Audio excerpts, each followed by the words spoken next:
Now available in paperback and e-readers. Isis, Bride of Dracula. The Goddess Next Door and John Haynes team up to take on the Dark Vampire in this action-packed Isis series adventure. Get Isis, Bride of Dracula in paperback and e-readers at online booksellers today. You'll often hear people who are critical of social justice warriors talking about purse puppies.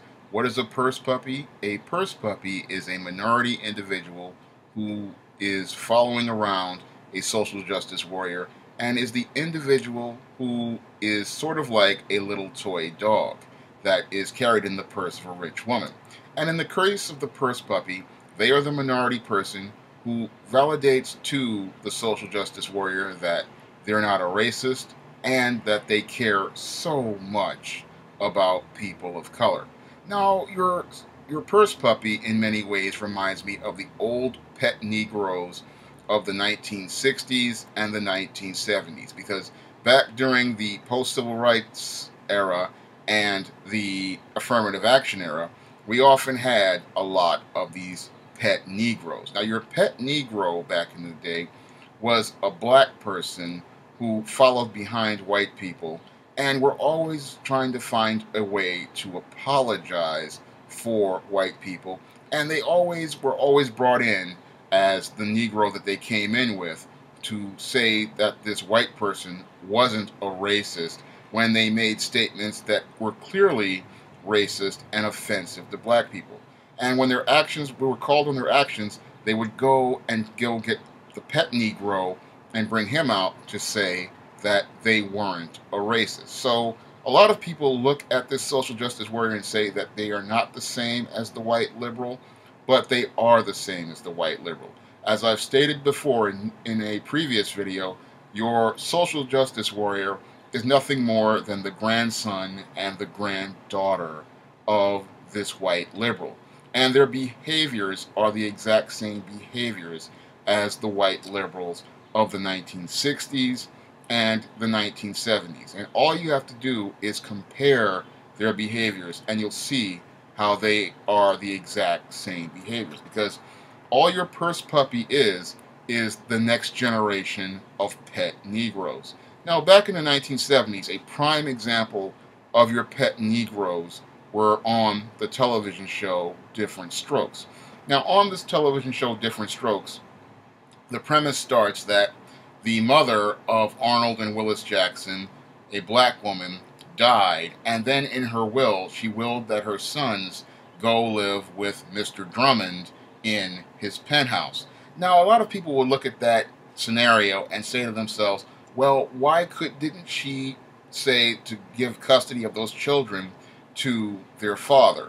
And that's where the big problem lied with Different Strokes, and that's why those boys were pet Negroes, because your Mr. Drummond didn't have to take custody of them, but to show that he wasn't a racist, he then took these two boys into his home, and basically they became his purse puppies around his daughter Kimberly, and they were the way that he would say that he wasn't a racist. Now, later in the 1980s, ABC also did a show which featured another purse puppy called Webster, and in this show, we saw two middle-class white people, a white couple, adopt a little boy named Webster, who was played by Emmanuel Lewis, who was basically a grown man playing a child. And that's another big problem with these purse puppies. They don't see black people or people of color as people. They see them as objects, and they see them as objects that are there to validate them and to make them feel superior or feel better about themselves, not see them as human beings that deserve respect for being themselves and just being human beings. That's why your social justice warrior, again, is just like this white liberal, the biggest racist in the room, because when it comes down to this white liberal and this social justice warrior, they both want a smooth world. They want a world with no conflicts, no problems, and no challenges. And they don't mind minorities being in their worlds as long as they stay in their boxes and fit the narratives that they want to tell about them. Because when it comes down to this social justice warrior, they don't mind black people as long as they are poor, miserable, and downtrodden, and that they need this white liberal to come in and lift them up in the same way that Mr. Drummond lifted up Arnold and Willis Jackson on different strokes, and the way Mam and George adopted Webster. They don't mind if this Negro needs them in that paternalistic way where they're being taken care of, but the social justice warrior starts to have a serious problem with people of color when they don't fit within their narrative and they don't fit within their smooth world. When black people start coming out here and start telling their own stories about themselves and telling people about their own experiences, that's when the social justice warrior goes from being the one fighting for social justice to turning into the white racist and white supremacist that they truly are. Because that's when they want to tell you that you're wrong, you don't know what you're talking about, and that you don't know what is best for you. They know what is best for you. Clearly showing you their paternalism and how they want to feel superior over you because they want to dictate the narrative for you and the terms for you because they see you like a little pet or a little child that they have to take care of, and they don't see you as a man or a woman who has your own goals and your own ambitions. They pity people, and they express their pity by looking down on people, but when you try to come up on your own, that's when they want to try to slap you down and discipline you like a child. This is why, again, I say the social justice warrior is nothing more than the second or third generation of this white liberal, and when it comes down to this white liberal, they are the biggest racist in the room because they don't want people to have their own.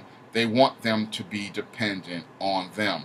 And that's what a purse puppy is. They're dependent on these social justice warriors to get their needs met, and they don't want to go out on their own. This is why people don't take groups like your Black Lives Matter seriously, because they are the purse puppies of these white liberals who are social justice warriors and their social justice campaign. They're not doing things on their own, and I guarantee you once they started doing things on their own, that's when they would run into issues with these white liberals who are part of the social justice campaign.